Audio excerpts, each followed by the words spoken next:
Okay, welcome Debbie Lai, Director of UK Sport International Development Directorate and International Inspiration, and also Louise Martin, Chair of Sport Scotland and Chair of KBOS. Yes. Okay, so first question, what has motivated you to get into sport? Debbie? Well, for me, it was an accident. I'm certainly not a lifelong person. My destiny in my early career was very different, teaching English literature. But I had the opportunity, when I was working as a civil servant, to get involved in sport policy making. And I found it incredibly motivational. I found it something that really could be life-changing for communities and something that was endlessly fascinating. You know, some people think of sport as being on the periphery of life, but it's actually so fundamentally important to individual people and actually very political. So it was a fascinating journey. I never dreamed I would have the opportunity to get involved in international sport as a career, but I think it's been one of the most meaningful things I could have done with my life, and I'm very pleased and proud to have had that opportunity. Louise? I was a sports person myself. I was a swimmer and international swimmer, and then once I finished that, I was finishing off my degree in nutrition, and happenstance, the way things work, went out of sport for a wee while, but then family, and when my daughter went in to try for gymnastics and got in, it was a case of coming home one day and saying, "Mom, if you don't come and help, it'll close." So from that I went in and helped as a secretary of the local gymnastics club, and it just snowballed from there. So been a weird way of coming in, but it's put me back into it again. And it's quite funny because although it was gymnastics, and I then did some judging in gymnastics just to keep in with it, my daughter had a very bad injury, went into swimming and made 2 games. So it's topsy-turvy. Hey, now she's one of the top. She's one of the top coach in Scottish swimming at the moment. So with Stirling Swimming Club and things like that. So it's weird how these things happen, you know. And you must be really proud that in 2015 Glasgow's hosting both a World Gymnastics and a World Paralympic Swimming Championships. Absolutely, you know, both in 1 year. Yeah. You know, on the back of Glasgow next year. So. Question 2. Why have people, practitioners and policymakers gathered here in Glasgow for the 4th Commonwealth Sports Development Conference? Louise? They've all come here together because the majority of them have been either at 1 or 2 of the previous ones, and what we're doing this time is focusing on youth and specifically disability and women and girls in sport.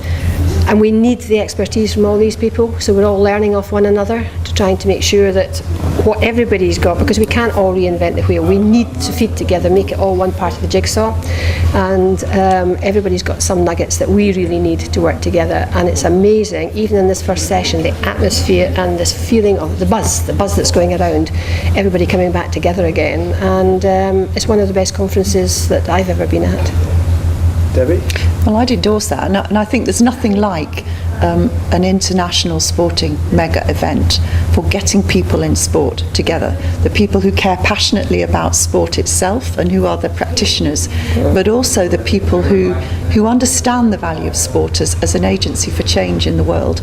And Glasgow was incredibly forward-thinking. I mean, they hosted the first of these conferences. This is our fourth. 2006. You know, before even they'd actually won the right to host the Commonwealth Games, they planted their stake in the ground and said, we care about development within and through sport across the Commonwealth. And it is, Louise is absolutely right, this is in the global calendar, it's a very important event. I hope this isn't the last. It's not, no, we are committed to this, we are totally committed. Okay, what do you hope to achieve with the Youth Sport Charter? I hope, I want to empower the youth of the Commonwealth to take some responsibility for getting themselves more active and encouraging other people to do it. And this is one of the ways that they, hopefully, when we find out what the young people here today and tomorrow morning are going to put into this charter. And I think that what comes out of it will give them the feeling of they're being listened to, they're part of it, and when they realise that this is a legacy that they can leave for the rest of the Commonwealth, I think they will be inspired by that. I think it's really important to remember that the UN Convention on the Rights of the Child, Article 31, is the right to play and leisure. And actually, what does that mean? And I think this Youth Charter gives young people the opportunity to articulate what that right actually means to them, what they believe is important about sport, the values, all those things that Louise said. But I don't think that any global organisation has quite given youth a voice and the opportunity to make a public statement in the same way. So I think that's really true. good. Yes. Coming on to the wider social impact, what impact have you seen sport have on children, young people, women and those with disabilities?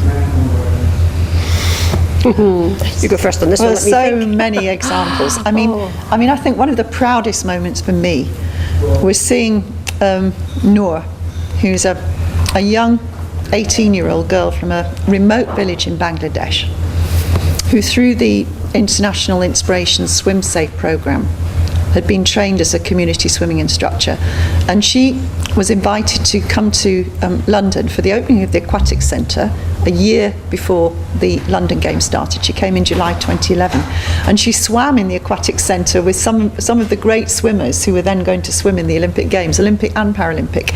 And she stood in Trafalgar Square, and in front of an audience of thousands, she talked about her work in her village in Bangladesh.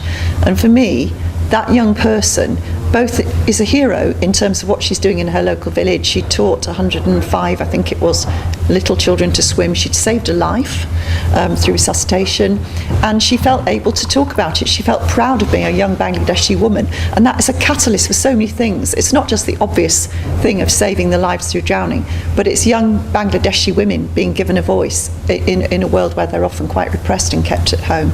So I think she's a good symbol. And I think the other thing that is really something to be proud of having been involved in is the work that's happened in Azerbaijan, where now every child, including every child with a disability, has a right to sport as part of their educational experience.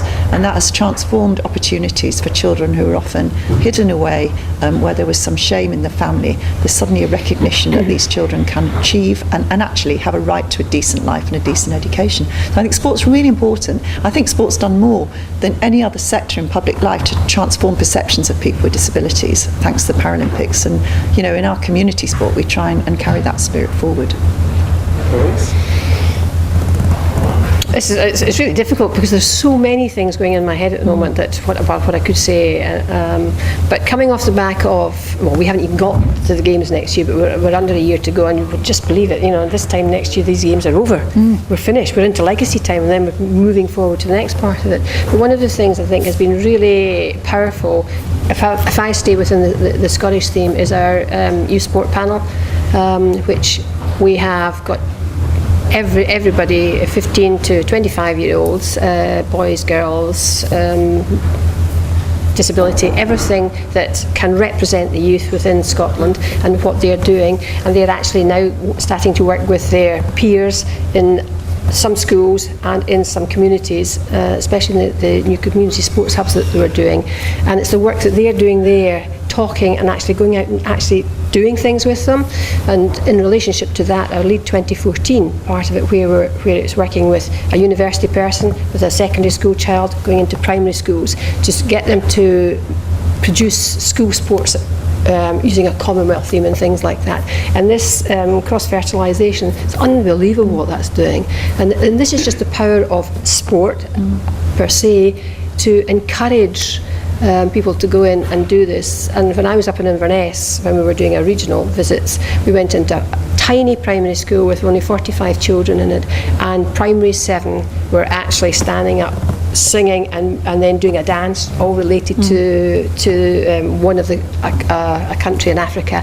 And it was just no fear, no nothing, and it was just sheer joy and expression. And the one thing I want everybody to get out of this is, and it came over again today, it's fun. They've got to enjoy it, they've got to have fun, and they've got to be able to smile. You know, smile at yourself.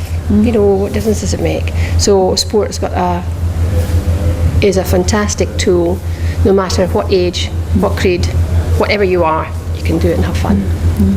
Finally, how do we ensure that the inspirational power of sport is used in these ways in the future? I think one of the things that I'm most excited about is the way in which in UK sport the national governing bodies are being encouraged to look at having an international development dimension to their work. So we've got some really exciting propositions coming in, for example, from rowing, to develop rowing in East Africa, and actually, develop rowing teams in Uganda and Kenya, and nations that have never really in a big way explored those sports before. Looking at developing bocce internationally, doing further work with wheelchair basketball in Brazil and in other countries. And I think that opportunity for the sports at home that are very focused on their own success and their own development, to kind of learn from working in other cultures, to bring that learning back to the UK. But also, sport is a global family, so to take those sports, widen the pool of competition around the world. I think that's a really exciting thing. And then the second thing I'm excited about is UK sports involvement in events legacy going forward. So we're developing the LEAP programme around the World Athletics 2017. We're developing a programme around the rugby, the RFU IRB World Cup in 2015, and we're also thinking about a relationship with the 2020 Cricket World Cup in when is it, 2019? So we're actually trying to really mainstream the international work and bring that connect to the events in the UK and out back into the world for the future. And I think that's really important in helping the world to understand each other. Louise? It's powerful stuff. It really is. And I mean, what Debbie has just said is it's incredible what can be done and what is being done, and it's making sure that it's sustainable. And one of the aspects what we are doing within Sport Scotland and within Scotland itself is trying to set up 150 community sports hubs throughout Scotland, not just in areas that are already established. This is new hubs that we want to do to bring communities together, to get them to live together and work together, as well as being active. And it may mean it's not a case of they want them to do sport, but it's getting the community to come back together, because that has been lost. And especially we're seeing it in the East End of Glasgow at the moment, and the regeneration of that area. It's unbelievable what's happening there. And it's an area that people went out of 10, 15, 20 years ago, and now they all want back in now and see what's happening. And I think, again, this is all coming back into it. But everything we do now is we're basing it on the sustainability must be there, because to build something up and then it just disappears, that's wrong. That's just a waste of talent, a waste of money, and a waste of effort. So it's getting people to buy into this, and that's why they have to buy in. They have to come to us. We're not going out to them to say, we want you to do this. They're coming, please, can you help us? We want to do this. So it's turning the table and giving it back to them. Thank you, Louise Martin. Thank you, Debbie Lai.